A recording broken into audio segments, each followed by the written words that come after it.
ইলিয়াস ভাইকে হত্যা করা হয়েছে, আমার ভাই সোহাগ ভাইকে হত্যা করা হয়েছে। পুরো বাংলাদেশের সকল সচেতন মানুষ আতঙ্কগ্রস্ত হয়েছে হত্যাকাণ্ড দেখে। আমরা বলতে চাই, সন্ত্রাসীরা আমাদেরকে আতঙ্কগ্রস্ত করতে এই হত্যাকাণ্ড ঘটিয়েছে। তারা একের পর এক সারা দেশের প্রত্যেকটা গ্রামে গঞ্জে মহল্লায় বাজার ঘাটে দোকানপাট থেকে শুরু করে কোন একটা প্রতিষ্ঠান দেখে নাই যেখানে তারা চাঁদাবাজি শুরু করে নাই। আমরা বলতে চাই, আপনারা যে ভয়ের মাধ্যমে এই চাঁদাবাজির বিরুদ্ধে আমরা যে ভয় ফেস করি, এখান থেকে থামাতে চান, আমরা এখান থেকে থামবো না।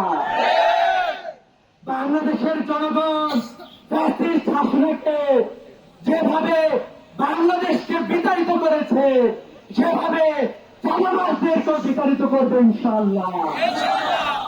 আপনারা মনে হয় এখনো ভুলের স্বর্গে বাস করছেন। বাংলাদেশের জনগণ এই চাঁদাবাজির বিরুদ্ধে ঐক্যবদ্ধ হয়েছে।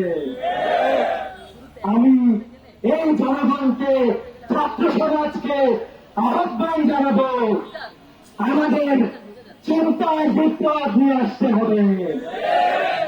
আমরা যদি বাংলাদেশের মানুষ যদি চিন্তা শুরু করে, কাউকে আমরা 1 পয়সা চাঁদা দিব না, আমি বিশ্বাস করি বাংলাদেশের কোন শক্তি নাই যে আমাদের কাছ থেকে চাঁদাবাজি করতে পারে। আপনারা একটা চাঁদাবাজির একটা সাইকেল তৈরি করেছেন। গ্রাম থেকে শুরু হয়, দোকান থেকে শুরু হয়, আস্তে আস্তে বড় নেতা পান, এইভাবে একবারে টপ জায়গা পর্যন্ত এই চাঁদার ভাত হচ্ছে।